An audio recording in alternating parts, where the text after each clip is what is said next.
Well, the road to recovery for Guelph IndyCar racer Robert Wickens has been a 4-year journey since a near fatal crash at the Pocono track back in 2018.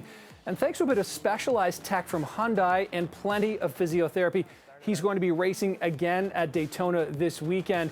It is a remarkable story, and Robert Wickens joined us now live here on CB24 Breakfast. Robert, thanks so much for your time this morning. I understand you've likely just finished your latest day of physiotherapy this morning. How did that go? How are you feeling?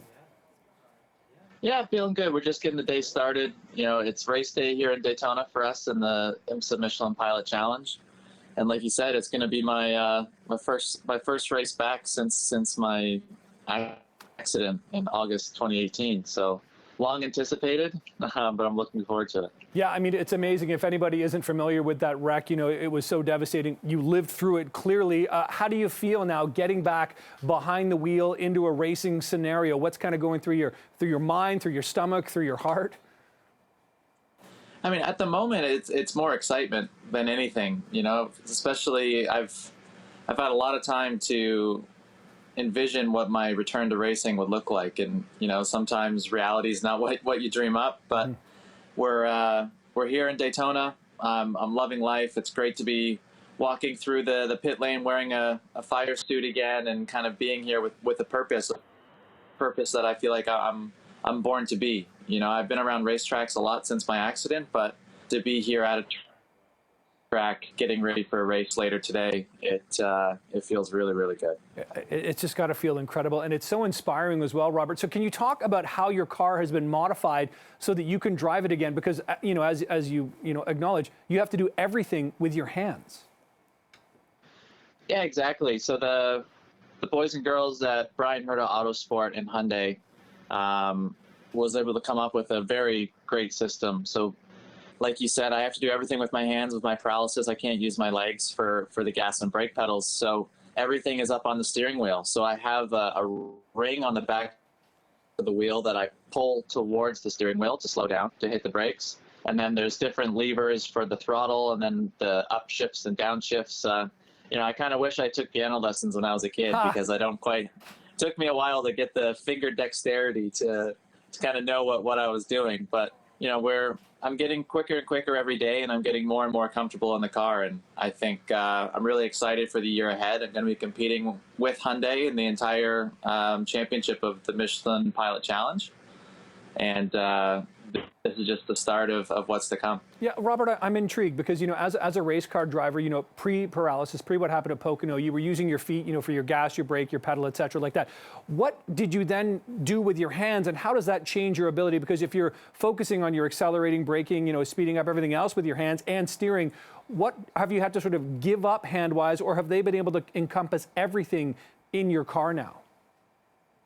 It's definitely a compromise, and we're learning as we go. There's no textbook or, you know, curriculum for how hand controls should work. So it's kind of we're creating our own system here, and I'm getting more and more comfortable each day. But there's definitely some low hanging fruit on where we can improve it, particularly with the feeling of the brake ring. So like the brake pedal, if we want to call it that. In motorsports, 80% of your performance is actually how you slow down the car for the turn ahead. So getting a good feeling for the brakes is the most important thing. And yeah, that's been the hardest thing to get used to. But with the help of a simulator at home and playing on iRacing, I've been able to, you know, there's always a saying of 10,000 hours and you can become a professional. And, you know, at the beginning of this, you know, it wasn't second nature for me to use my hands for anything. I would always react and try to use my legs, but I couldn't.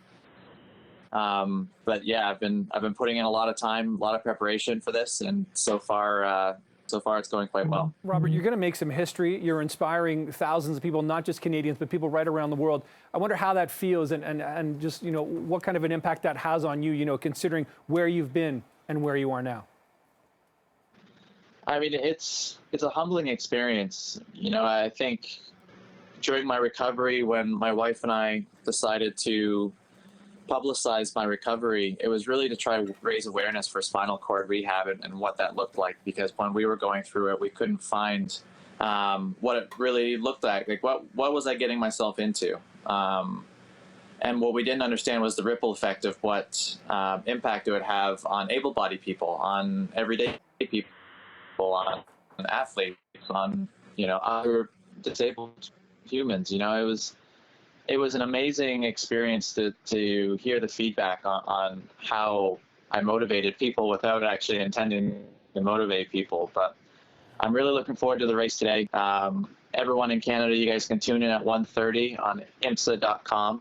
You can live stream the race for free there, and it should be an exciting one. Hopefully we can get a good result today.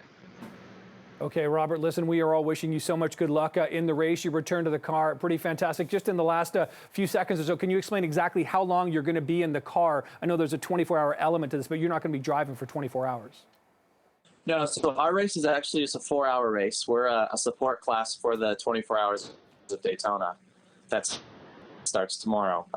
So it's a 4-hour-long race. I have a fellow Canadian teammate, Mark Wilkins, and between the two of us, we'll be sharing the car over the 4 hours. So it's not quite a 24-hour race, but it's still a long old race, and a lot of things can happen. So we're going to have to keep calm and try to get the best result we can for Brian Herta Autosport and Hyundai. No doubt. Well, listen, Robert Wickens, good luck to you. We can enjoy watching that, as you said, 1:30 this afternoon. There's also a connection, I believe, on Discovery Plus. So thanks again for this.